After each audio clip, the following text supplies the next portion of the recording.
Mesdames et messieurs, ça chauffe du côté du Cameroun. La situation de l'assassinat de monsieur Anissé Ekane prend une nouvelle tournure, non seulement sur le territoire camerounais, mais à l'international. Oui, nous avons l'Union européenne. L'Union européenne qui s'est prononcée hier. Je n'avais pas juste le temps d'animer cette vidéoconférence. L'Union européenne s'est prononcée hier à deux reprises, maintes reprises, deux fois, concernant l'envoi au repos éternel de M. Anissé Ekane. J'ai même eu à animer une vidéoconférence là-dessus. J'ai animé la vidéoconférence où j'ai expliqué tout ce qui s'est passé. Parce qu'il était convalescent. Je vous ai dit ça dans cette vidéoconférence. Et on a refusé de l'offrir son oxygène. Ce qui le retient encore le souffle. Alors, il s'allait aller au repos éternel, malgré qu'il était encore convalescent avec d'autres maladies. Il était souffrant en fait. Vous comprenez? Donc, la situation actuelle va de mal en pire.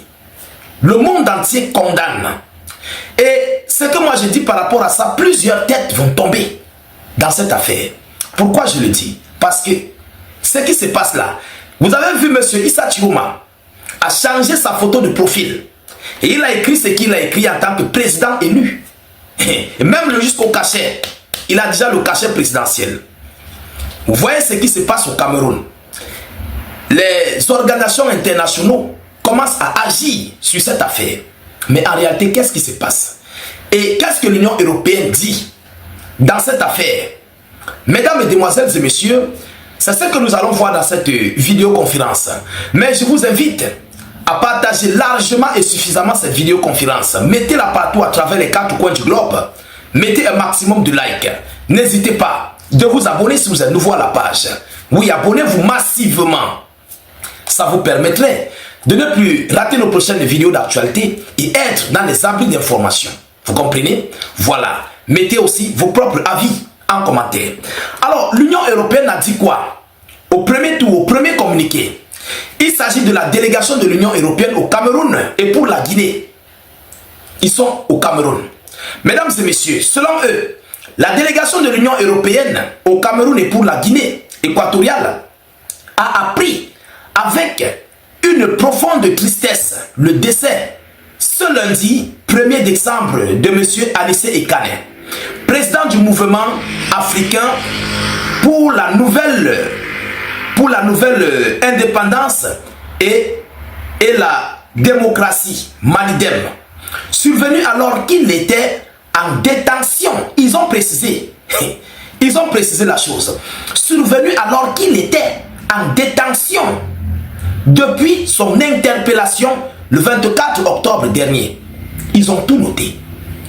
Et ils ont laissé là. Ça, c'est le premier. La première publication. Attention. Qu'est-ce que dit la deuxième publication? Non seulement ça. Sur cette publication, pourquoi il note le jour? Et il note le jour de décès et le jour d'entrée. Le jour où il a été arrêté et le jour de décès. Pourquoi il note? Mesdames et messieurs, c'est pour apprêter les poursuites judiciaires dans un futur proche. Ne soyez pas pressés. La balle se trouve désormais dans le camp de M. Issa Chiroma. Je vous avais parlé, le 5 novembre, Issa Chiroma devait prêter serment. Il devait prêter serment. Alors, il a rejeté ça. Pourquoi? Parce que les conditions qui avaient été imposées à Issa Chiroma par ses alliés de l'Europe, il n'avait pas aimé. Vous comprenez? Il n'avait pas aimé. Mais, pourquoi tu n'as pas aimé les conditions qui ont été imposées par tes alliés et tu peux changer ta photo de profil en tant que président de la République? Posez-vous des questions. Posez-vous des questions. Sachant bien que Issa Chiroma ne peut pas prendre le pouvoir sans l'appui de ses alliés au Cameroun. Pour rien au monde. Enlevez ça dans vos têtes. Je répète cette partie-là pour que vous puissiez mieux comprendre. Issa Chiroma, s'il a écrit sur sa page président du Cameroun, il ne peut pas prendre le pouvoir sans l'appui de ses alliés. Qui dit appui des alliés, dit ceux-là qui fournissent argent comme soutien diplomatique ou militaire ou quoi que ce soit. Il ne peut pas sans ça. Mais s'il a changé sa photo de profil et il continue d'agir, sa page même est déjà certifiée. Mesdames, mesdemoiselles et messieurs, attention. Alors, la délégation de l'Union européenne prend note du communiqué du ministère de la Défense annonçant l'ouverture d'une enquête. Ils annoncent l'ouverture d'une enquête afin d'établir avec précision les circonstances du décès d'Anissé Ekane. Pourquoi l'Union européenne est très rapprochée de cette affaire? Posez-vous des questions. Posez-vous des questions. La délégation de l'Union européenne rappelle avec insistance la déclaration du porte-parole de l'Union européenne du 28 octobre 2025 relative notamment à la nécessité de garantir la sécurité et l'intégrité physique de tous les acteurs politiques et affaires justice afin de lutter contre le recours excessif à la violence et les violations des droits humains. Elle réitère à nouveau l'appel de l'Union européenne à la libération de toutes les personnes détenues, écoutez bien cette partie, de toutes les personnes détenues arbitrairement depuis l'élection présidentielle. On n'a pas cité une minorité de personnes. Ils ont d'abord commencé la libération des acteurs politiques. Maintenant, la libération de toutes les personnes détenues. Et lorsque vous voyez cette partie-là, c'est une partie que Issa Chiroma a toujours demandé. Il a demandé ça à maintes reprises, 2 fois de suite. On a vu monsieur Atanga Dia fait le tour du Cameroun. Il est parti au Grand Nord, il est monté, il est descendu. Il est encore revenu avec un second communiqué. Et l'Union européenne aussi appuie sur cette partie. En réalité, qu'est-ce qui se passe? Il va vous dire une chose. Les Camerounais là, ne comptez pas trop sur l'Union européenne. Ne comptez pas.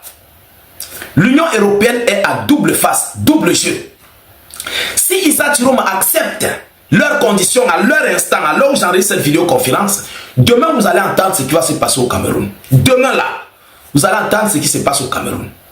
Mais si pour le moment, monsieur Issa Chiroma n'a pas encore accepté de travailler et accepter leurs conditions avec eux, mesdames, mesdemoiselles et messieurs, ils vont préférer se concentrer où ils se sucrent avec le régime en place.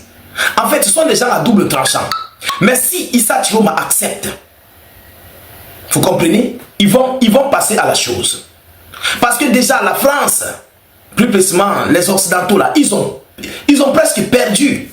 Ils sont derrière, la France plus précisément est derrière quoi, 6e ou combien, ou 40e dans l'exploitation au Cameroun et autres, ou c'est 5e ou 6e. Vous comprenez? Donc c'est une situation très critique. On ne le souhaite pas pour un État, mais où le Cameroun se trouve là. La balle est dans le camp de Issa Chiroma à l'heure actuelle. Et si l'Union européenne fait ce genre de communiqué, c'est pour leur dire que nous sommes au courant, on a vu et on connaît ce qui se passe, nous on note. Le moment venu là, des poursuites judiciaires, mesdames, mesdemoiselles et messieurs, ça va courir avec des gens. On va courir avec eux. Oui, ce qu'ils font là, ce n'est pas le hasard. Ce n'est pas du tout le hasard. Et M. Issa Chiroma, lui, note seulement. Il garde seulement les documents. Le moment viendra où ça va faire boum. Ça, c'est une franche vérité. Mais pour l'instant, Issa Chiroma, je ne sais pas s'il a changé d'idée. Parce qu'en mettant sur ta photo de profil, président de la République, mais tu gouvernes sans être au Cameroun. Ce n'est pas facile là. Ce n'est pas facile. Non, ça là, ce n'est pas facile. Vous comprenez? Ce n'est pas du tout facile. Pour prendre les décisions sur le Cameroun, pour signer les accords sur le Cameroun, qui va le faire? Est-ce le régime en place ou Issa Chiroma? Donc vous-même vous comprenez que ce n'est pas facile. Alors pour que ça soit facile, il faut des plaintes, il faut déposer tout ça. Vous comprenez, à la communauté nationale internationale, à la Cour de justice, à la CPI internationale. Et puis les poursuites judiciaires s'enclenchent. Et tous ceux-là vont participer. Déjà même, ceux qui ont refusé pour qu'on puisse remettre l'oxygène à M. Anissé Ekane, ceux-là d'abord, ils doivent aller au Niouf. Donc, même pas à réfléchir. On appelle ça une participation à l'envoi au repos éternel du client, de l'accusé. Ils ont participé à sa mort. C'est ça la vérité. Si les Camerounais ne le disent pas, nous, moi je le dis. Et eux-mêmes là, les hommes de la loi là le savent. Ce n'est pas qu'on fabrique. On ne fabrique pas. C'est une franche vérité. On dit, le médicament s'il doit te faire guérir, tu dis non, tu ne consommes pas ça. Tu prends ça, tu jettes à la poubelle. Mais toi toi-même tu es pire que celui-même qui a porté l'arme pour braquer sur l'accusé. Tu es plus pire. Donc, on va donner à celui qui a pointé l'arme sur l'accusé peut-être, on va donner peut-être 5 ans. Mais toi, qui as jeté son médicament là, au moins tu auras 15 ans de prison. Ça c'est clair. Il a participé et c'est lui le maître du meurtre de M. Anissé Ekane.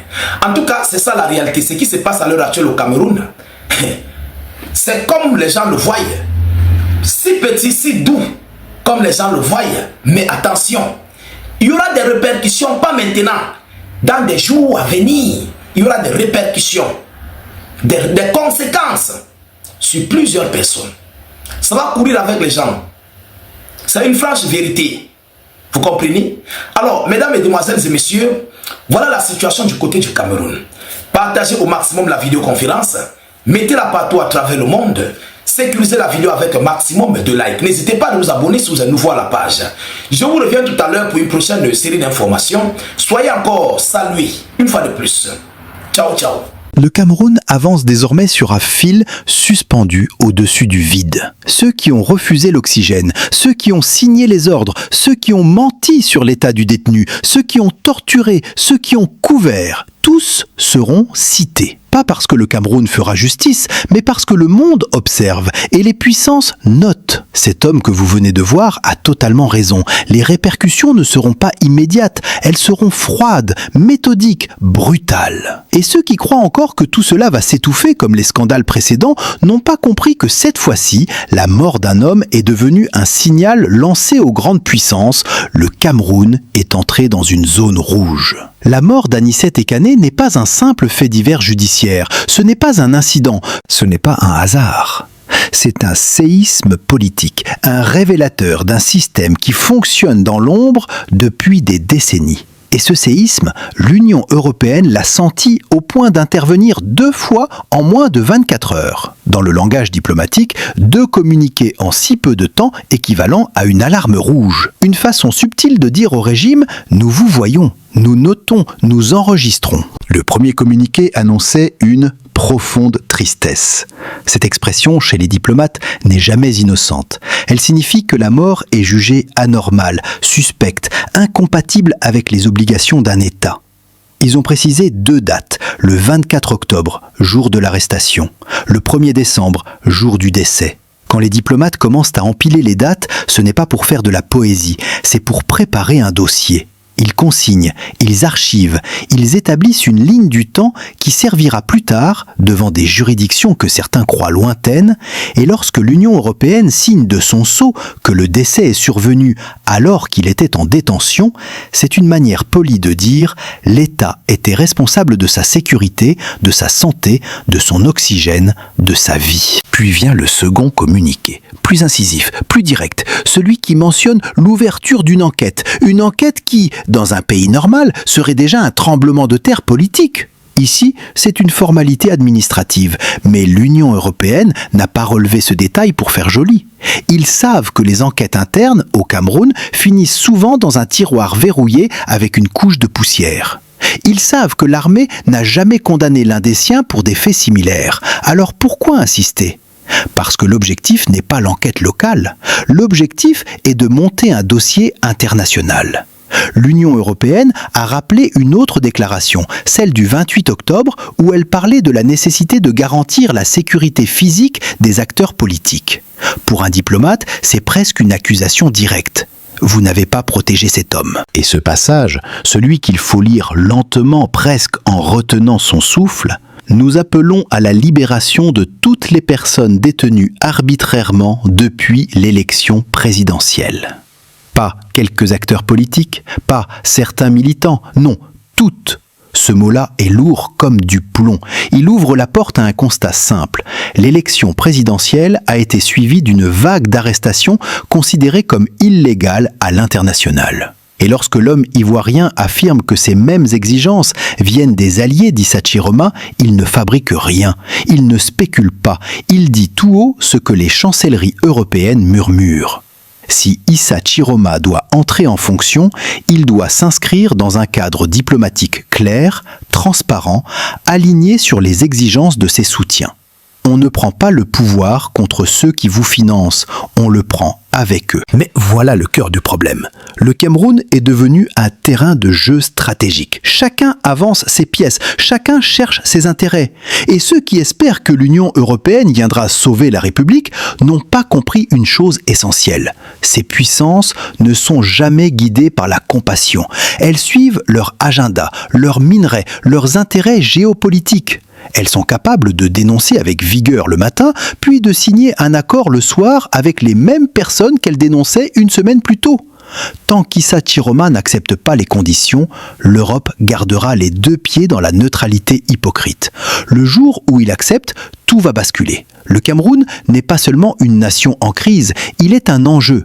Et les puissances le traitent comme tel. Revenons à Anissé Ekané. Ce qui choque dans cette affaire, ce n'est pas seulement la mort, c'est la manière. Un homme malade, convalescent, privé d'oxygène, un homme pour qui le régime a considéré que respirer était un luxe. Vous refusez un traitement médical à un détenu, vous assumez la conséquence, point final. Dans n'importe quel système juridique sérieux, le refus d'un soin vital est assimilé à une participation directe à la mort. Et ceux qui pensent qu'ils vont s'en sortir parce qu'ils portent un uniforme ou disposent d'une carte de service se trompent. L'histoire est lente, mais elle ne pardonne jamais. On ne tue pas un opposant en détention sans que cela laisse une trace dans les dossiers d'organisations internationales. Ce n'est pas un événement isolé, c'est une ligne dans un acte d'accusation. Et pendant que ces jeux d'ombre se déroulent, Issa Chiroma change sa photo de profil.